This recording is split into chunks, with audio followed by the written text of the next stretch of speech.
Well, it's a pleasure to have all of you here, many of you students from classes of mine, and it's also great to have Professor John Verano here with us from Tulane University, where he is professor of anthropology, and as I understand, just recovering from being chair, and I'm sure he misses it dearly. John did his PhD at UCLA a number of years back, and one of the interesting sort of footnotes in John's career is while he was a PhD student, he was also a bodyguard for Cher, among other celebrities. So a useful bit of advice for graduate students if you're looking for additional employment.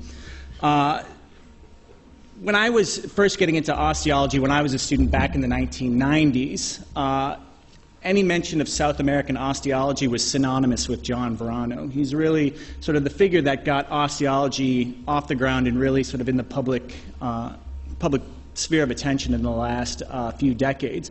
And if you know anything about the field of osteology today, it's sort of one of the hot spots where people go. And it's really, part of the legacy goes back to John's work, especially beginning in the 1980s onto the 1990s. And as a result of that work, much of which has been focused on the Moche, which is one of the archaeological groups of the area, John's produced over 50 publications on his work. I started counting and then I got tired of it, so I don't know the exact number, but it's well over 50, much of it, like I said, focusing on Moche warfare and Moche violence, which is what John is going to be talking about tonight. He's also the author of 2 books, with a third one on the way that'll be out in 2014, which I can guarantee you is absolutely phenomenal.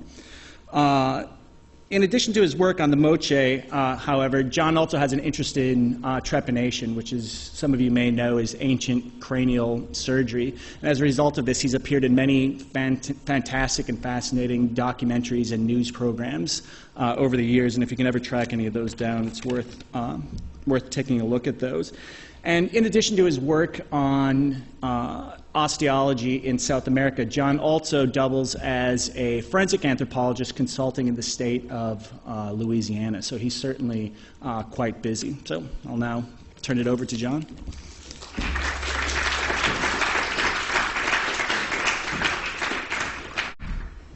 Thanks very much, Andrew. I didn't think you were going to mention my bodyguarding years. And I won't talk about that tonight.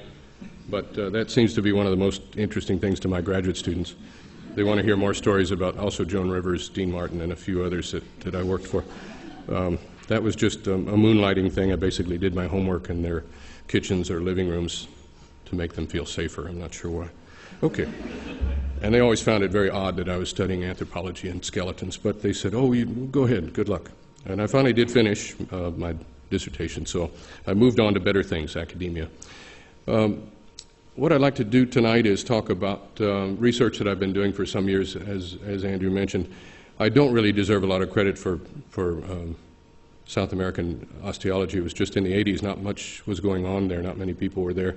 Now there are many people, as Andrew said, working in that in South America, particularly in Peru, but also Bolivia, Chile, and Ecuador. And it's partly because people realize the potential of the archaeological record and some of the very interesting questions that can be asked. And this ranges from everything from very simple societies to complex societies like we'll see in the Moche tonight. So this opening slide, we'll see the context closer up. This one I just put as a nice visual. This is sunrise this past summer over Cerro Blanco at the base of this hill. Cerro Blanco means the white hill. At the base of this hill is the Moche site, which is the type site for this particular culture. And we'll, yeah, I don't know. Can we turn down the stage lights? Do you know? I don't know how to do that, of course. Let's see if we can do that. Great, great. Thank you. I like my images, so I appreciate them in the dark. Although in my classes, I'm always worried that the students are going to fall asleep. So I'll check with you guys every now and then, make sure you're awake. Okay, just one map that I'm going to show you and not bore you with for long, but if you're not familiar with the Moche, they were a culture roughly contemporary with the classic Maya.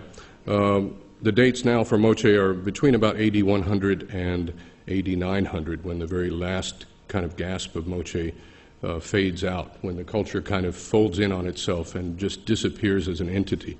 And it's a big subject of debate what caused that, but we'll take a look at kind of the full range of Moche tonight, and we'll see that the things that I'll be showing you, some of them date to the very last moments of what we would consider Moche culture. The Moche dominated an area shown in lighter tan here of about 500 kilometers north-south, living in a series of river valleys, and these red triangles represent some of the major Moche sites. The Pyramids of Moche is the type site named for the Moche River Valley. And we're going to be focusing on discoveries here at this site in particular and mentioning a few others like El Brujo and Sipan in this talk. Now, just to show you what the Moche are well known for, this is the Pyramid of the Sun. There are two major platform mounds at the site of Moche, and this was one of the first places where Max Uli, the German archaeologist in the 19th century, began doing the first scientific excavations of Moche graves and architecture. And he dug here at the Pyramid of the Sun and in other parts of this site. Pyramid of the Sun, just to give you an idea, this is arguably the largest adobe brick pyramid in the New World. It is about 200 meters long by about 100 meters wide and about 10 stories high, just to give you an idea. Built of solid mud bricks, many millions of them, and it's one of these huge structures that has been, of course, marking the landscape for centuries. It was not the kind of, sometimes people say, how did you know where to dig at those sites, or how did you find that site? I said, well, it's a big place. Everyone knows where it is. If you live in the Moche Valley and you don't know where the Pyramid of the Sun is, then you haven't been out of your house. Now, the Moche are also, of course, best known for their artistic achievements. They made some of the finest ceramics, and it was one of the most representational and realistic styles, including things like these portrait head vessels of actual individuals that you can recognize their individual features and other aspects of their head ornament and head cloths and so on. These items, of course, are of great value to art museums. The Hafenreffer has a small Moche collection, and they have kindly put these pieces on, not these particular ones, these are from different collections, but they have some pieces on exhibit in the museum, and after the talk, I think we'll go over there and people can see some of them, including one portrait head of this particular type. The Moche are also, part of the problem with this, of course, is that it's led to a lot of looting of sites and destruction of sites over the years. So it can be said safely that about 90 to 95% of Moche ceramics have no context. They're in art museums, private collections, and that's unfortunate. But what we'll see tonight is scientific excavation that's put a lot of these things in context. Now, the Moche are also known, and I can't help but show this one, for exceptional metallurgy. These are nose ornaments that, this is a small sample of a total of 30, either 30 or 31, I'm not sure of the exact count, that were found recently in a mummy bundle with, of a very high status woman known as the Lady of Cow or the Dama de Cow from the site of El Brujo, just one valley north of the Moche Valley. And these nose ornaments are made in gold and silver, and they depict various common Moche themes. And I'll just point out one or two that are relevant to tonight. Here are paired warriors with their war clubs, and one of the ceramic vessels in the Hafenreffer Museum is a seated warrior with his shield and club. And then there's some other scenes of mythical animals, a captive here with a rope around his neck and a captive on that side too, something else that will be relevant to our theme tonight. Now, Moche was understood for a long time primarily through interpretation and study of the ceramic vessels that they painted. They did both modeled pieces and they did fine line painting in a ceramic slip. And classically in just two primary colors, a cream and a reddish color. And towards the middle to late time they developed a very beautiful fine line painting style, somewhat similar and comparable perhaps to Greek vase painting. And this is something that's put them on the map and makes them a particularly interesting culture because of the detail with which they show certain things. Now, speaking of South American archaeology, Chris Donnan was one of my committee members at UCLA. He's retired just a few years ago, but still is active in publishing and writing up his many decades of research on Moche.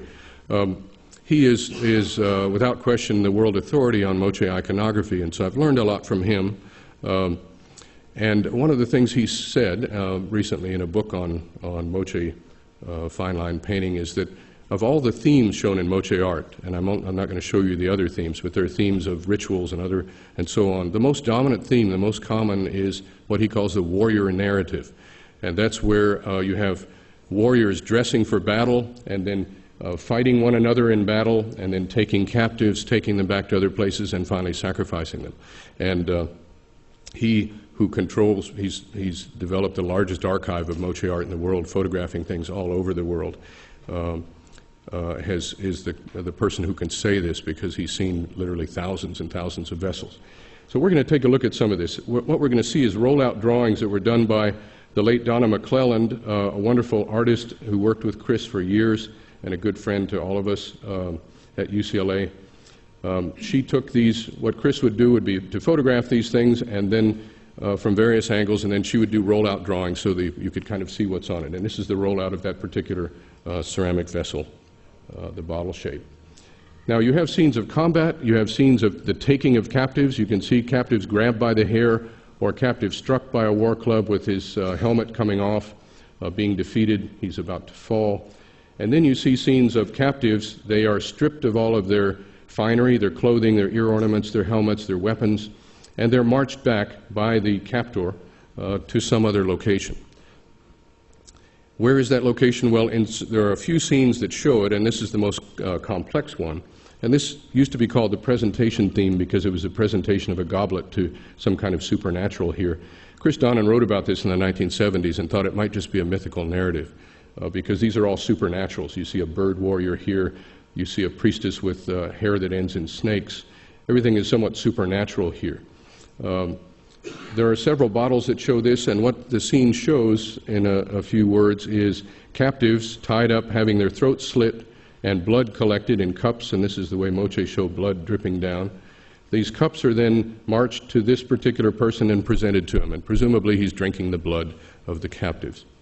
What was fascinating was that beginning in 1987, tombs began to come out of two sites, first Sipan and then San Jose de Moro, with people buried with the accoutrements, the dress of this warrior priest in this scene, and a bird warrior, and even the priestess, a woman who participates in this scene.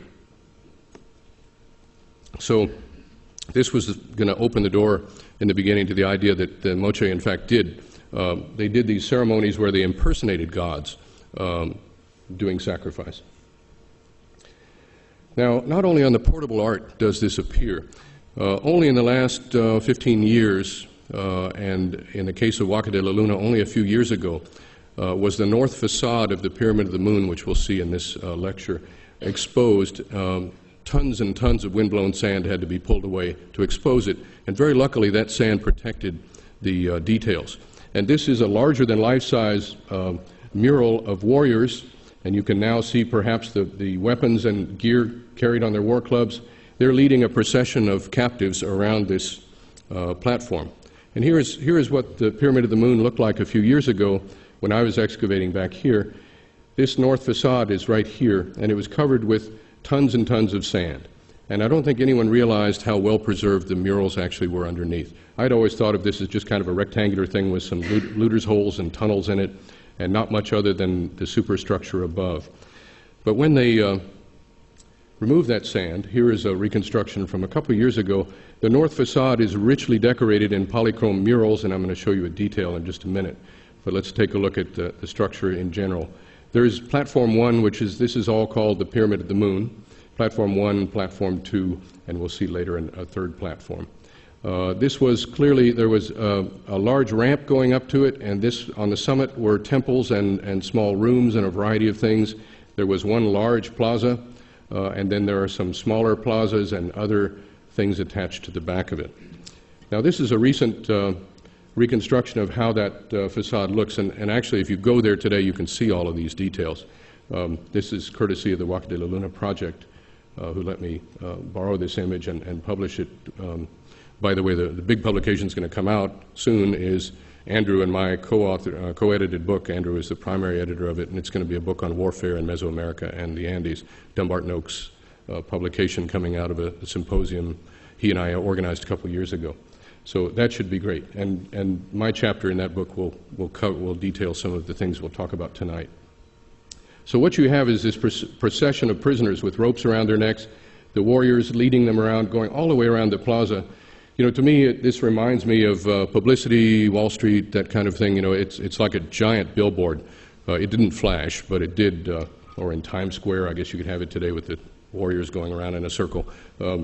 It really, in bold polychrome designs, says something about the function of this temple and its importance.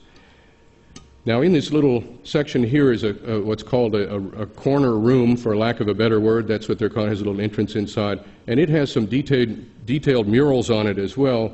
And I'm just going to show you a detail of it. It shows these these very repetitive scenes of, again, combat, one-on-one combat.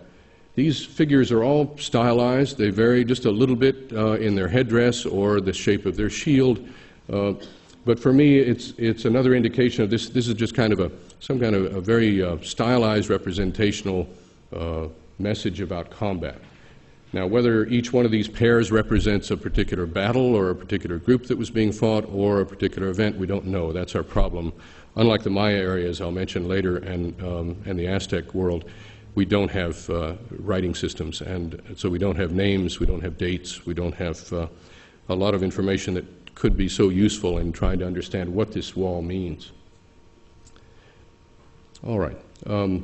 Now, let's return to the architecture. One thing that was missing from this picture was the captives themselves and the evidence that actually sacrifice did happen. Up until 1995, there was no evidence that we could see, and I'd been looking for it for years. At Sipan, they had a couple of feet that had been cut off and found here and there at the site, but nothing really that indicated that captives were actually killed. This would have to wait until 1995 when a plaza here, Plaza 3A, that we'll see in a minute, was excavated by a Canadian archaeologist, Steve Bourget. And then Plaza 3C, a couple of years later, I co-directed an excavation there for 2 field seasons. And then we'll eventually see the latest things from Platform 3 to wrap up things. Now, Plaza 3A is located here. It was surrounded by architecture, and there was a rocky outcrop in the middle of it. And Steve Bourget found that very fascinating. I always did too, because it reminded me of Inca architecture, where they enclosed living rock into their buildings, like at Machu Picchu and Sacsayhuaman and elsewhere. And so many of us had looked at this thing and pondered the significance of this. Also, it was somewhat of a reflection of the larger Cerro Blanco in the background. So Steve, who was interested in sacrifice and was looking at the theme of mountain sacrifices in the Moche, decided to do some excavations around the base of it to see if he could find any evidence of ceremonial activity. And of course, he found much more than he wanted originally. Here is Steve in a white shirt here, and one of my graduate students. This is in 1995. We just happened to be on our way to El Brujo to do another project, and Steve said, "You might want to stay in town for a while because this is your kind of stuff," and it was. Over 2 years, he excavated. Now we have more than 100 skeletons from this particular context, all around the rocky outcrop. And these were in various states of disarticulation, incompleteness, body positioning, and in a few cases some evidence of trauma there where there seems to be a skull fracture where the piece has eventually fallen out. Now, Steve asked me to take a look at these things because he's an archaeologist and I'm a physical anthropologist, and so he was interested in the demographic composition. Are these males, females, can identify cause of death, and things such as that. So I spent 2 summers working on that material. And what was interesting, just to go back for a minute, some of them seemed to be buried just in windblown sand, just as if they were thrown down there and then left to decompose on the surface. And there was good evidence of surface decomposition. There were hundreds or thousands of fly puparia, little pupa cases of flies that feed on decaying humans and other creatures. Others, though, seem to be embedded in mud. And you can see these things are kind of stuck in mud, and here are some interesting impressions of ropes, probably ropes that bound their feet or their hands. And he found one arm with the rope still, the impression right around it, so I think that's what that is. Not a snake. Looks a little like a snake, but this is a rope imprint. This led Steve to hypothesize that perhaps this sacrifice was a response to some kind of crisis. These things were placed there, it seemed, during heavy rainfall. And heavy rainfall only comes to the North Coast in El Nino events, the El Nino Southern Oscillation, which is an unpredictable but occasional event. Everyone was afraid there was going to be one this year. It didn't turn out to be one. But there was a big one in '83 when I first went to Peru, and the desert was blooming with flowers instead of being a desert. And Chris Donnan, who was driving me up the coast, said, "John, don't look at that, don't look at that. It doesn't look like that. Don't stop looking at that." Because he wanted to show me how dry the North Coast was, and it was nothing but flowers. That happens when it rains. But when it rains, it's also disastrous, of course, because it washes out irrigation canals. It damages houses, villages. It leads to disease and famine and so on. So Steve thought perhaps this human sacrifice was to try and stop the rain, something like that. Why there were some, though, in the dry sand, was another issue. Steve thought it might be something giving thanks for that. But we'll take a look at how this hypothesis has fared through later discoveries, and I'll get to that in a minute. So after Steve dug for 2 years here, in 1996, when I was working there was a student who was interested in trying to find a passageway from Plaza 3A back to the pyramid, which is back in this area here.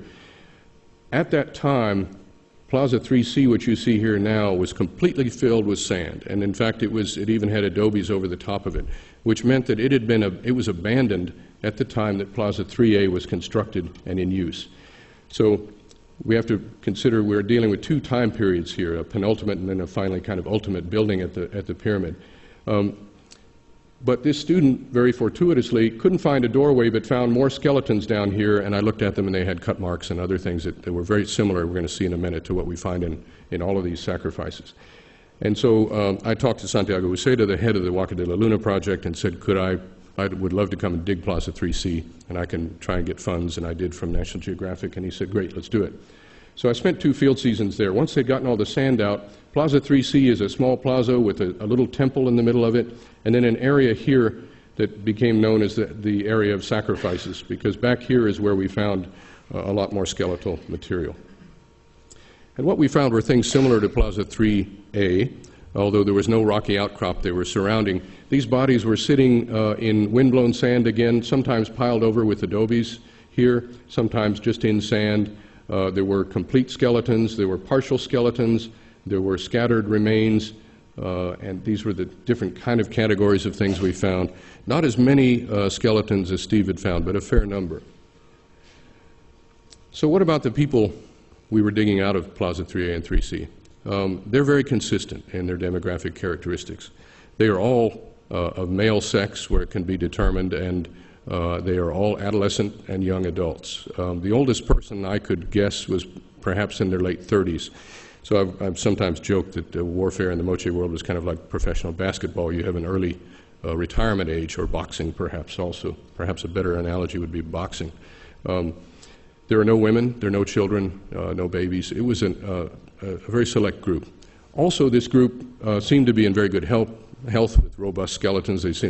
They were all seemed to be in good physical condition, and a number of them had fractures, healed fractures of the skull, the arms, the ribs, which indicated prior experience, I think, with violence. So they make a good profile for war captives. The way they were killed also was important, because this corresponds very well with Moche iconography.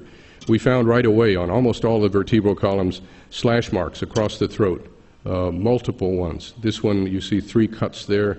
Here you see a series of cuts all over here. What's really impressive about these is the number of cuts. If we put a little arrow on them, we find individuals with 20 or 30 cuts that we can count. Much more than necessary. You know, overkill is a kind word for this. Any of these cuts would have already gone through vital structures in the throat, so we know that one of these cuts would have been fatal through bleeding and so on. But the number of cuts suggests some type of performance, clearly, where people were slashing repeatedly the throats of their victims. So this seems to have been something done for an audience, and part of the spectacle was repeatedly slashing the throats of these people. A few of them also were clubbed or show signs of being hit with clubs. There were some, sorry, this is not my changer, sometimes I hit the wrong button. There are fractures of the skull, and there are a few places where I can see impact fractures.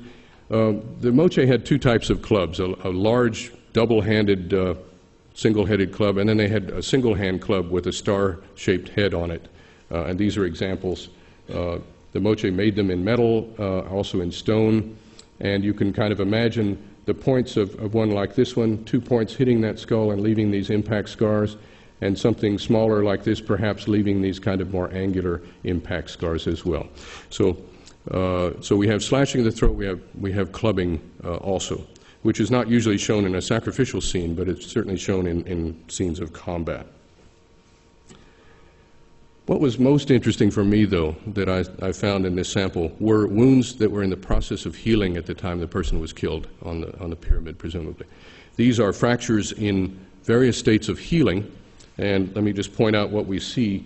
Here is a bone fracture forming a callus. The callus has partly fallen away because as we took it out of the ground, there were separate pieces. But this is a fracture of the forearm, and its location is very diagnostic. It's known as a perifracture or a fending fracture, where you raise your arm to block a blow, and in New Orleans they often call it a nightstick fracture, because it's normally produced by the police department when you have a complaint with them. If they miss your head, they get your arm instead. This we found 3 examples of them in various states of healing, and one without evidence of healing. Here is a fracture of the scapula. You can't see as well without looking closely, and on the screen it'll be difficult, but there's bone, take my word for it, bone knitting across this fracture. Scapular fractures are also rare in falls and accidents. They're more common in direct blows, so you could kind of imagine a big Moche war club hitting your shoulder blade and fracturing it. But this was healing when the person died. And more difficult still to see, but up close it's clear. There are small fractures and bone reaction around the nasal margins here of this skull. And this one reminded me of something I see in Moche art, where captives are seen being struck on the nose intentionally to make them bleed. And if you smack somebody on the nose a few times, you can imagine some damage you might do to the margins of the nose as well. So that's what I think is going on there. But what I think is exciting about these other fractures is that, first of all, they're fractures that you might expect in combat. Second of all, they indicate that there was a good bit of time that elapsed, weeks, I would say, absolutely.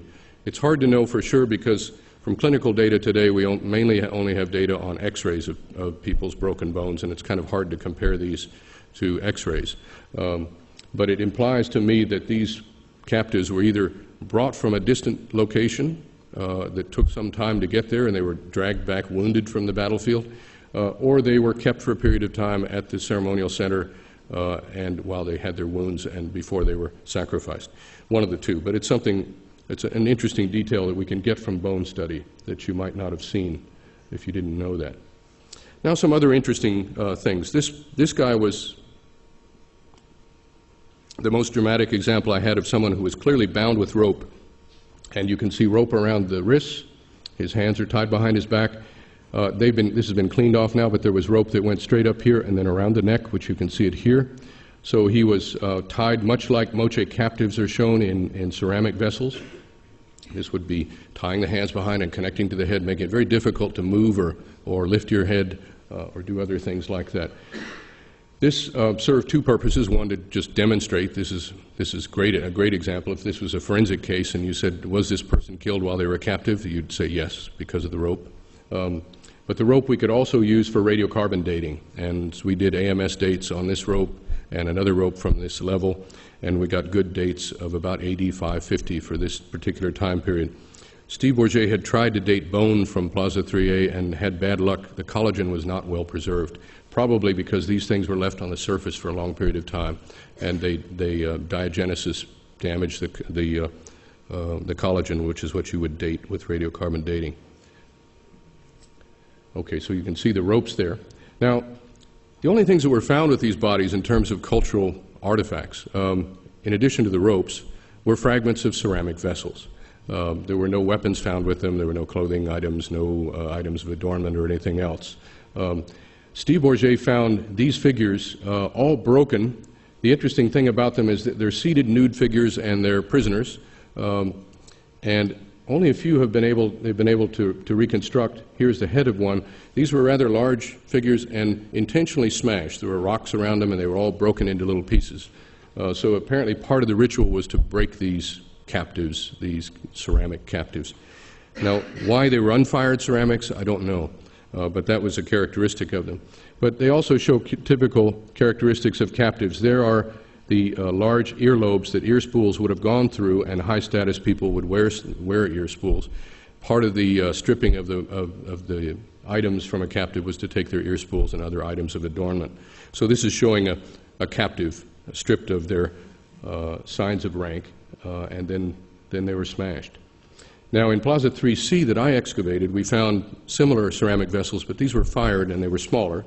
And this is one you can see fragments of. There's the head of the prisoner. Here are the knees. He's kneeling. Here's a more complete example with a rope around its neck. These were also found broken and scattered throughout the plaza. And you can, and these in this case were fired ceramic vessels. These things also turn up in tombs at the site of Moche and at some other Moche sites. So in some art museums you'll see captive figures like this. What these vessels served, what function they served, we don't know. Perhaps they held blood also. They haven't been tested for that. Or were used somehow in the ritual, but as part of the ritual they were broken eventually and buried with the dead. Now, our questions, of course, early on were, who are these captives and who are the victors? Who is capturing whom, and can we identify them in some way? These, by the way, are two pieces that came out of a tomb. Here's a captive, a ceramic vessel, part of a corn-popping vessel, and here's a warrior with his club and with his shield and his club painted on here. Well, the argument for a long time, and one that continues among iconographers, is that the idea that Moche combat was strictly ritual. It was some type of ritual combat between elites and between elites of the Moche society, and even as far as saying they were all from the same site, from the Moche site. The arguments were based on the fact that these people are really dressed to the nines. They're clearly elite warriors who could afford all the fineries, including things like nose ornaments. I would never fight with a nose ornament in my nose. It would be very distracting, but they're depicted there. Also with feather headdresses and crowns and so on, and metal-plated garments and so on. And the other argument was they seem to always be in pairs, and therefore this must have been it's not a battle scene with hundreds of soldiers or scenes of storming a fort or something like that. But I had my doubts because, I'm not an art historian, but I have enough of suspicion of iconography to know that this is highly formalized art, and it is art. They're representing something they want to depict. This is not a photograph. So I began looking at comparative material, and here's an example that actually my wife Elizabeth, who's an art historian of the Aztecs, brought to my attention. And this is a detail from the sacrificial stone of Montezuma I from Tenochtitlan, Mexico City. And what it shows is a conquest scene. But the interesting thing is it's a conquest of a polity, the Tenayuca town, a polity, but it's the god of Tenayuca who's being captured by Huitzilopochtli, the Aztec god, but it is Montezuma dressed as Huitzilopochtli. So we know enough about Aztec iconography to know that this, first of all, is a symbolic scene. It's a conquest. It doesn't show a battle. It doesn't show soldiers. It doesn't show anything about the details of it. It shows the moment of conquest. And it's a battle where one god is defeating another god. And of course, the iconography of it is very similar to Moche, as we'll see in a minute, where it's grabbing of the hair, and that's all you have to say. That's the moment of conquest, the moment of victory. And because we know Aztec iconography and we know more or less the history and the date, we know this was an actual historic event that's being shown. It's not just a symbolic statement of ritual warfare. We have similar things, of course, and elegant things from the Maya region. This is from Yaxchilan, Lintel 8 in Mexico. And this is a scene where Bird Jaguar, shown here, is taking one of his most famous captives, Jeweled Skull, who's named here on his leg. And there are glyphs that indicate the dates, specific dates of the conquest, who conquered whom, and who is who, and so on. So in this case, again, we know that this was a historic event. This was the conquest of one group by another. It was not simply a symbolic ritual battle. So when we look at Moche, I feel we have to stand back and say, compare these two for a moment, and you see how similar they are in terms of the depiction of conquest. And these people, yes, in this case, are both dressed as Moche, but of course in the Valley of Mexico, people dressed fairly similarly too, although I'm sure if you were from there, you would recognize immediately the different dresses of different warrior groups and different peoples. But I see this as a cautionary tale that Moche art should not be seen literally, and just because there are two people one-on-one doesn't mean that there was not real fighting and combat between groups of soldiers. Now, the other argument for the idea that it was totally ritual was that everybody seemed to be dressed as Moche and carrying Moche weapons. Now, there's a small but growing sample of pieces like this one, which is in the Ethnographic Museum in Berlin and has been illustrated by many people. Here's a classic Moche warrior with his back flap and his helmet and his crescent crown and his war club. Here is someone dressed quite differently in kind of a loincloth, a very different kind of war club, different kind of head treatment, different kind of thing hanging from his shoulders. And this is consistent throughout this scene. It's a scene of combat between what seem to be two quite differently dressed people. Now, George Lau, who is a colleague of mine and expert on Requai culture, believes that these are Requai warriors. The iconography of the club and other details for him suggest that it's the Requai. The Requai were a people of the northern highlands just up the mountains from the Moche, and they apparently had some periods of conflict with the Moche culture, and as did other groups, as is indicated by settlement studies done by Brian Billman and others. So we know there were time periods when there was conflict up and down valleys. We also can guess that there was probably conflict between different valleys where the Moche lived. The Moche once were seen as kind of a monolithic state with its capital city at the site of Moche. Now it's very clear from archaeology done by various people who are working in San Jose de Moro and other sites in the Hequetepeque Valley, that there were different Moche royal houses, multiple ones sometimes in the same valley and in different valleys as well. So Luis Jaime Castillo was the name I was trying to think of. He's been showing this very clearly by his work at San Jose de Moro. So I think there is some evidence that the Moche were sometimes fighting other groups, and I think there's also evidence that we can't take this as literal illustration. Now, let's get back to bones, and that's where I can argue more, I think, more directly. There have been suggestions that Moche warfare was simply a ritual tinku battle, and I haven't used that word before, but tinku is a type of ritual battle still practiced in the highlands today in Peru, where groups will periodically get together and have fights, fist fights, sometimes throw stones, sometimes sling stones. People will get injured. It's good to have some blood drawn. That's supposed to fertilize the earth. It's okay to have people killed every now and then, but if the people are killed, their bodies are returned to the family. They're buried properly in a ritual fashion. Now, the people at the Pyramid of the Moon, I'm sorry if I keep fading out. I think the microphone is coming and going. These sacrificial victims never made it home. They didn't go home. They were not buried properly. Moche funeral practices we understand very well, and Chris Donnan has done a great job of showing how systematically ritualized they are, from the most simple graves to the most elaborate royal tombs. These are people who are, in this case, for example, this guy was decapitated and buried with his feet right in front of his face. I think that's pretty disrespectful. And this is a case where you simply have the arms and legs of a person, and notice he has a healing fracture right there as well, marking him as one of these people with a fracture that was still healing. This is not the behavior I would expect to be proper treatment for one's elites. If you were having some ceremonial battle, I could see someone dying and perhaps even being sacrificed. But to be treated this way.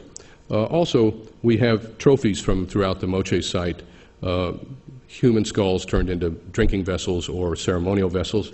We found 2 of these in 1999 at Huaca de la Luna, with holes drilled to tie the mandible to the skull.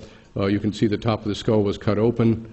In Inca times, we know that the Emperor Atahualpa had a drinking vessel made of a mummified head of one of the generals of his half-brother who he was having a civil war with, and he would drink out of a golden or silver straw out of that cup to celebrate victories. Maybe the Moche did something like that. This was found just 2 years ago. It's the top of a skull that's been cut and then decorated with what I think are vulture heads going around the side. So we have evidence of the collection and the modification of body parts. In this case, this skull was not a dry skull. It had cut marks all over it. So I know it was a defleshed, fresh head that was then turned into a trophy. So not something that somebody, say, an ancestral skull taken out of a tomb and then turned into, say, a relic for the household. And these things were used for a while and then discarded in the refuse in the urban sector. So eventually they lost their value, maybe they broke, or for some other reason they were simply abandoned, thrown away. So not what I would do with people I had respected either. Finally, a little more complexity in what we found in Plaza 3C. Here is the guy we've shown you with the hands tied behind the back. Right next to him is somebody who the hands are not tied, and he looks fully articulated, pretty much like a skeleton that decomposed in place. But if you look up here, he's missing his entire right shoulder girdle and arm and hand. They're gone. And believe me, that was not our excavation. We did this all by hand with little picks and paintbrushes. So I have an excellent team, and you can kind of tell they were excellent by how carefully, even in loose sand, they kept the hands and the feet from being lost. And this guy, even the gripping of his fingers, they've got that perfectly cleaned. Well, this puzzled me a little bit. How does a complete limb come off? I mean, I can tell you can't do it that way if in a living flesh skeleton. If you tie somebody to 4 horses, you can pull the arms out of the shoulder joints, but you don't pull the entire scapula and clavicle away as well. So we were puzzled by that. And when we looked at these things in the laboratory, this skeleton shows cut marks all over the body, all over the legs, all up and down the vertebral column, on the ribs, on the scapula that is there. The black bones are the ones that are missing. Legs, arms, everything, just dozens and dozens of cut marks. Now these cut marks are very tiny and fine, but here I'll just show you a detail on the femur. You can see them. And one of my students did her dissertation on these cut marks, and they clearly were done with a metal knife, something like a Toomey, probably. But why do all this cutting? They're not taking the body apart, and that's obvious because the body is not taken apart. So this is not the dismemberment of something like an animal if you were butchering it. It's the cutting off of muscles from the bone.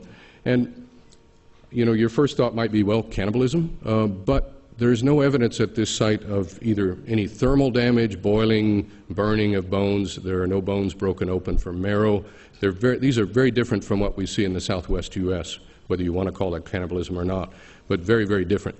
They're not treating these as they treat their faunal remains, because at this site, the llama bones are broken open for their marrow. They're taken apart. The sections of legs are cooked separately, and so on. So I think they're defleshing the skeleton. And it reminded me of my gross anatomy days, some of the things we do. I didn't do this, but I knew that my cadaver on the medical table, once I'd taken most of the muscles off, while the ligaments were still there and while it was still moist with formaldehyde and formalin and stuff, I could have lifted the thing up in the air and it would have been suspended as a complete skeleton, held together by the ligaments. Now, if I'd hung it on a wall and let it dry, gradually those ligaments would become fragile. And gradually things might begin to fall off, such as an entire limb or something like that. So that's what I'm thinking they're doing. I think they're modifying these skeletons for some purpose. Here's another example where, when at first glance, it looks like a skeleton just kind of tightly flexed in a burial. But this shoulder blade should be up here. That shoulder blade should be over here.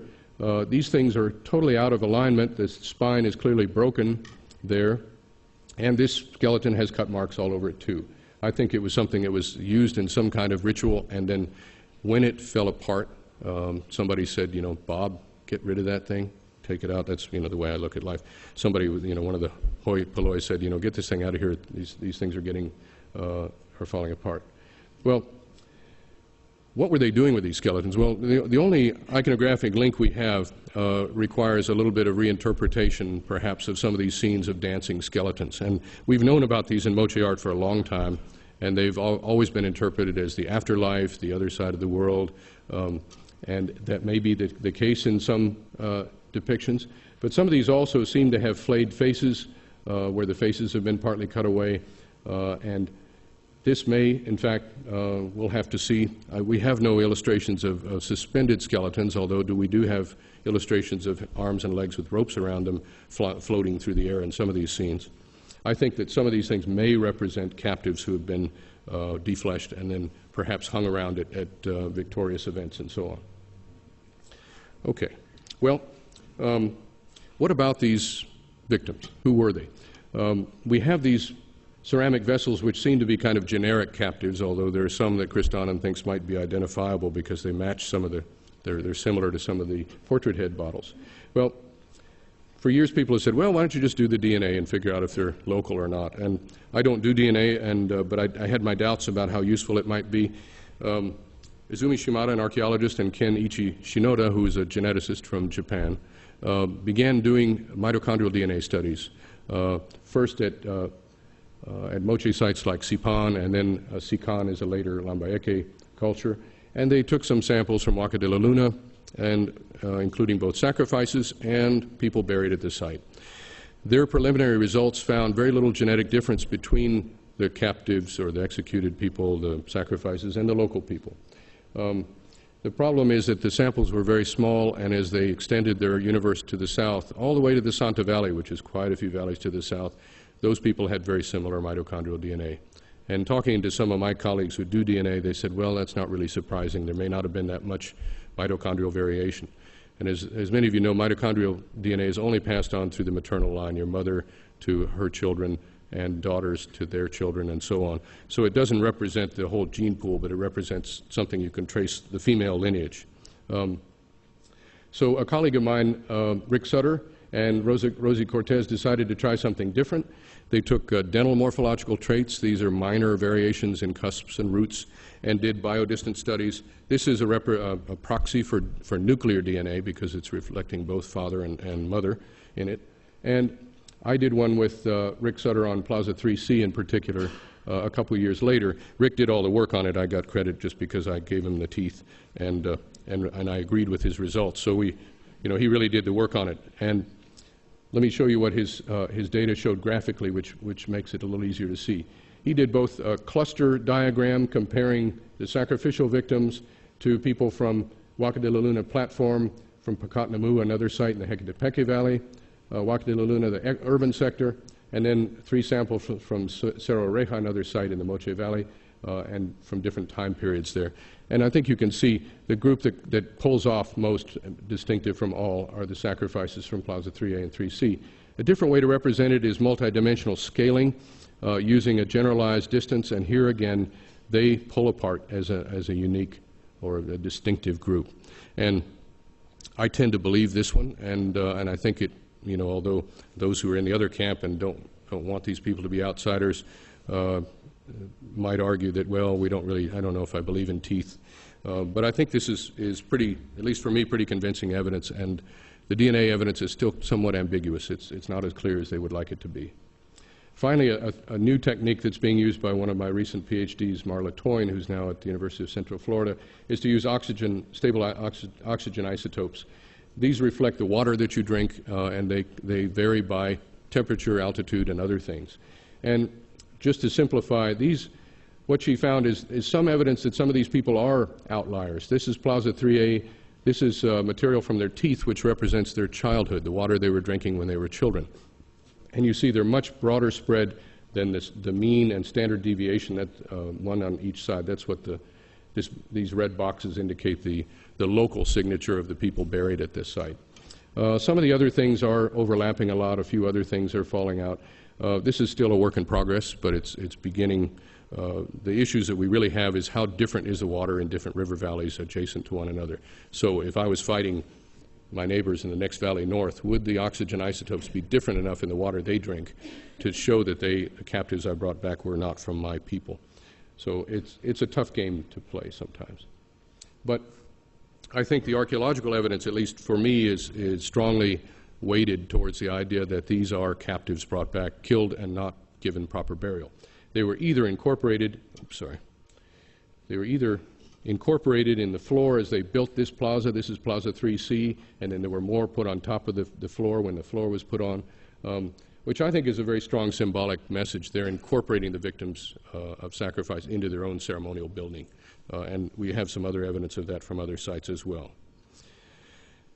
As I said earlier, the evidence for flooding and for a direct association with El Nino, other than Plaza 3A, we haven't seen it at Plaza 3C. We don't find any evidence of heavy rainfall or any association. So Plaza 3A may represent a response to crisis. And if there was an El Nino, that would be a time of political unrest, hunger, conflict between groups competing over limited resources. So perhaps so in that case. Now, let me wrap up with the latest findings, and that is from this area here, the what's called the new temple now, or Platform 3. What's really interesting is that just last summer, Santiago Uceda determined that the Huaca de la Luna, there was a doorway here not shown in this illustration. It was found later, and another doorway down here. The doorways were sealed at a certain point, around AD 800, and the complex was abandoned. Huaca de la Luna was abandoned. And instead, this new temple was constructed, and that's why they call it the new temple, and now they call this the old temple. And only in the last couple of years have excavations been done here. This is last summer as I was touring it, and I was about to begin excavating right here. This is the new temple. And Moises Tufinio spent 2 years excavating here, and they've done beautiful work with digging it. If you know Moche, this is the temple associated with the revolt of the artifacts, a famous mural that is now destroyed by weathering and so on. But a lot has been written about that. Here is a reconstruction of this new temple. What's important about it is what's shown on the walls. Here are captives, nude captives running along. There are scenes of warriors. There's the same kind of iconography. Here is a nude captive. Here you can't see very well, but those are legs, and that's a back flap. That's a warrior. Here's a war club. So in this very late period, and now we have radiocarbon dates from this, this is AD 800 to 900, the very last construction at a pyramid of pyramids of Moche.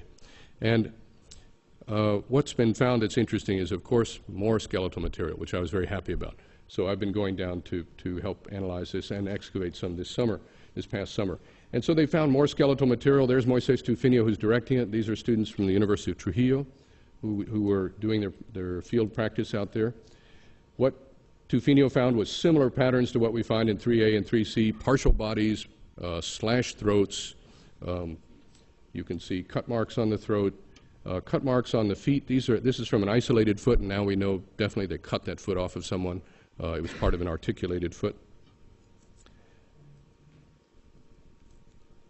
And some other things that seem to be beginnings of modifying skulls. This is a skull cap. It's a great photograph that Moises took, and I just love it because it looks like a golf ball ready to be teed off or something, but super close-up of a skull that's been battered all the way around.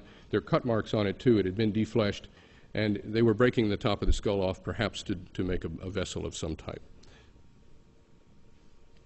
Now, just last fall, archaeologists were clearing this area, trying to define the ramp that leads up to this platform, and they found a scattering of human bones. And very nicely for me, Santiago told them to just cover them up with plastic and sand, leave them for me. So I went last summer with some students from Tulane, and we went there and uncovered all of the things that had been found, documented those, took them back to the lab and studied them, and then took the rest of the deposit down. Back in the lab, we studied all this material just to see what it was, and we could determine that this wasn't simply disturbed burials or something out of context. What we found, again, were the signatures of sacrifice, cut marks on the throat. Here are some cut marks on the zygomatic process of the temporal bone, 3 cuts here from defleshing or flaying the face. So the same types of signatures. So what's important about this new discovery? Well, these things date, as I said, to the very last gasp of Moche culture. Around AD, the late 800s, throughout the North Coast, Moche sites are abandoned. Moche art is not produced anymore. Architecture changes. There's an intermediate period with styles that are not Moche anymore. There's something else. They're partly Moche. They're evolving into other things. For some reason, Moche society unraveled. But what's important to me is that until the last moment, they were sacrificing, it seems anyway, sacrificing captives, trying to perhaps maintain their hegemony or their whatever it is, their self-concept in doing this. And it reminds me that, it underlines the fact that for me, sacrifice was a key element of ritual practices at the Huaca de la Luna, not just a response to an occasional flood or other natural disaster. So excavations continue at the site. They now have a beautiful site museum, so if you can get to Peru, go there. It's one of the most amazing sites in Peru today, and it's a site that's been dug continuously for 15 years, and they're continuing to get funding. This is one of these great examples of a Peruvian-funded project that is now supported by a beer company, by a variety of things, federal funds. What it means is their parties are great, because you have unlimited beer. Pilsen Trujillo is the beer they serve until you can't stand to drink it anymore, and that, in my case, that's definitely true. After about 3 bottles, big bottles of that, I think you have had enough. But anyway, the excavation continues. There are some areas around that platform that have still not been excavated, and there may be some more skeletons waiting there for me or for others. And so the story's not over yet. But that's kind of an overview of where we are today, and I'll stop there. Thanks for your attention.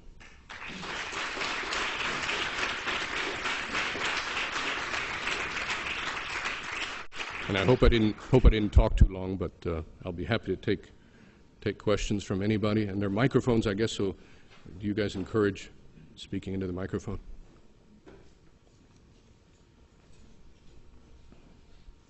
Yes. I can hear you. If you can speak loud, I think that'll be fine. So we have seen multiple locations of cut marks and different manners. So the multiple single cut mark. Did you find any correlation between the manner the cut mark was done and the sort of sacrifice, the context of the sacrifice? Was there a different, in other words, was there a different sacrifice? Was there a different cut mark done for a different sacrifice? Yes. Well, when I talk about, and that's my problem in using the term human sacrifice, and sometimes I think I ought to just stop using it. I should just call it execution of prisoners, because that's really what they're doing. But they're also manipulating them in very complex ways, and they're doing it in their ceremonial center. So they're not doing it out in the battlefield or out somewhere, and they're not disposing of the bodies behind in the trash heaps, as is done in some cultures where they kill captives. The differences that I find are in Plaza 3A, almost no one was defleshed, and I don't know why. I have one skeleton that had it. Plaza 3C, they were doing a lot of defleshing, and it may be the difference also at Plaza 3C seemed to be a final repository for the leftovers of these sacrificial rituals. So it was like it's like that was the room where they put them when they were done with them. Plaza 3A has more of the appearance of people being killed and just thrown down, either thrown off the rock outcrop itself or off the platform next to it. And there is some evidence of manipulation of those bodies as they decomposed, because we don't find any cut marks, but we find a lot of missing legs and disarticulated things. Vultures may have played a part in that. Black vultures are all over that area today, and in Moche art they even show them in some scenes pecking at bodies. And vultures can drag bones. The problem is that vultures, their beaks usually don't leave marks that we can identify. There's a forensic, one of the new body farms, Texas State San Marcos, where they're now doing vulture experiments to see how it affects donated bodies. And they find that vultures can pick bodies clean really fast. They leave some scratch marks, but what I wonder is how much of it is just trampling. If you have vultures pulling and yanking things over sand, you're going to get some scratches. I don't think their beaks are strong enough to leave marks.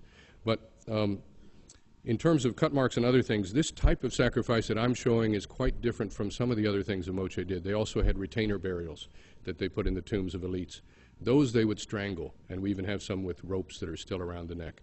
And that seemed to be a more gentle, bloodless way to kill someone you wanted to go into the afterlife with their, husband, ruler, whoever it was.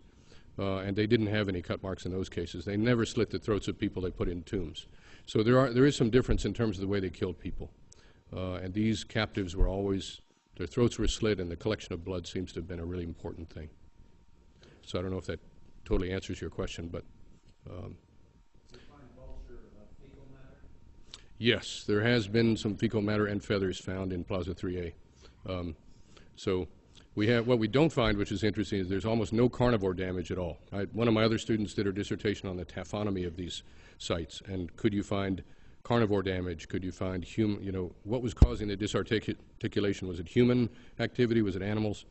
So dogs didn't get in there, and we know the Moche had dogs, and if I was a dog, I'd hop over the wall if I could. I have a dog, and I've had to deflesh some forensic cases in my backyard, and the dogs really want to get at them. So dogs, if they could have gotten in, I'm sure it would have, and foxes and other things. But vultures don't, they don't seem to have left a good trace, but I have a feeling they were there. Yes? I like the idea of the display of the skeletons, and it's very congruent with the Nazca trophy Right. I think it's a good analogy to what is happening in Nazca too. And those heads, I strongly believe, are also trophies, not revered ancestors. The way they're shown, they make good trophies. And those Moche skulls were the first modified skulls I'd ever seen from Moche context. They're different in their form. You know, they're kind of like bowls, and maybe they had a gourd bowl or something inside the cranium that held liquid or something like that. But we'll have to see if we find some more complete examples. But it is a similar pattern, I think. I think that all Catholics are subjected to this. That's very counterproductive in military terms. So what you usually have in situations is selectivity. Some people get pardoned or adopted into the tribe. Therefore, people look at this. Yes, and that's a very good point. And I didn't mention numbers and numbers of centuries.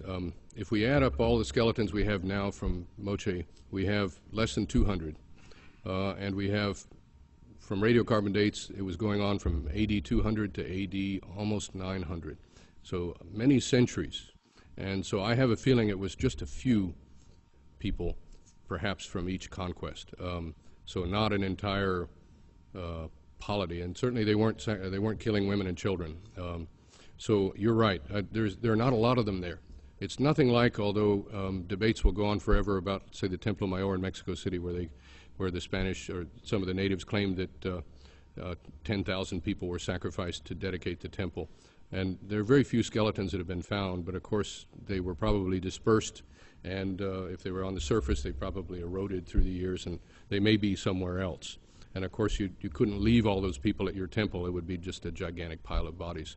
But the Moche, we can't compete with the Aztecs, which is a shame because my wife's an Aztec specialist, and they always come off being a little bit more efficient in the numbers of people they killed.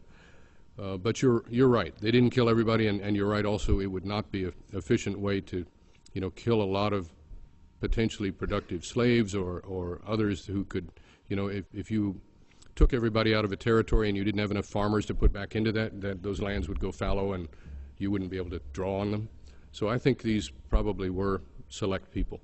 The other thing, and that is an interesting point that I think about sometimes, warfare has changed a lot. And I remember in World War I, I wasn't there, but I heard that if you were a general in World War I in, say, the German army or the French army or the U.S. army, and you were captured, you would be treated like royalty. They'd put you in a castle, they'd feed you well, you'd socialize with your fellow officers, whereas the common soldier would be put in a fenced yard or shot or something else. And one thing that we don't have from these Moche sites is any older adult men. So we could imagine if someone conquered the leader of a certain group, not everybody who was a leader would be 20, 25, 30 years old. So either the leaders were treated differently and not killed, maybe just some of the common soldiers were collected and killed, or else the leaders were treated in a different way or killed elsewhere. So that's a good point. I'd like to find some older individuals. I have excavated a massive execution site done by the Chimu, and there we find men in their 60s and boys as young as 6 years old. And there it seems like they gathered together a group, and this was a reprisal killing, I think, and they just took them to a beach and slit their throats and left them there. So in that case, a very different profile. And those people were not soldiers, I don't think. They were just innocents who perhaps rebelled against a conquest, and they were, as an example, all killed. So that one, in some ways, is even more brutal than the Moche case. Other questions? Yes. Is there any evidence for any cultural reasons behind these rituals, like that they're flaying people and stringing them up like giant dicks? They're thinking out of trouble in this. Why would they bother? Why would they bother? Well, that's a good question. There were many things that were done in the Andes that we wouldn't take time to do these days. I'll just give you one example, although this was a punitive example. One of my favorite stories about Atahualpa was when he was captured by the Spanish at Cajamarca. He had this beautiful cape that was the softest wool that anyone had ever felt, and he said, you know what it's made of? It's made of vampire bat wool, and I make the people in Tumbes, my subjects, because they're lazy, I make them make me a tunic out of vampire bat wool. So he put, hundreds of people to tremendous tasks just to make himself happy and to teach them a lesson. Now, in the case of the Moche, I do feel that, on a more serious note, the pyramid itself, for me, is a great symbol of power of that particular place. When you see that north facade, and that front plaza could hold hundreds and hundreds of people, on a grand scale, they were advertising their power over captives that they were bringing and sacrificing. And I don't know who the people were who would do the actual defleshing or even the killing. Perhaps they were priests, perhaps they were orderlies, something like that. There were large numbers of people who lived there, and there was certainly it was a highly hierarchical society. So there were a lot of people you could dedicate to that, the same as you would have build the pyramid. Tremendous amount of work to build the Pyramid of the Sun, to make those millions of bricks and put them all up there. So I guess I can see that kind of thing. And also, I think, if you want to make a statement of power, if you have your enemies hanging from the posts, and that's not a foreign concept for Europeans, hanging the heads of putting people on poles or hanging them outside the entrance to the city, traitors and thieves and so on, or crucifixion in the Roman Empire. Those were powerful statements of the power of the state over people who were threatening it. So it was a lot of work. I wouldn't want to do it, but there are many other things I wouldn't really want to do either, like TAing classes. I'm sorry. That's why I became a bodyguard. I didn't want a mimeograph. I went to school back in the days that most of you won't know what a mimeograph machine was, but that's what we had to do in the good old days. And I liked the smell of it, but I didn't like doing it. Any other sacrificial questions? We're getting close to the hors d'oeuvres, the reception, so I don't know what you're going to have. Finger food? Oh, sorry.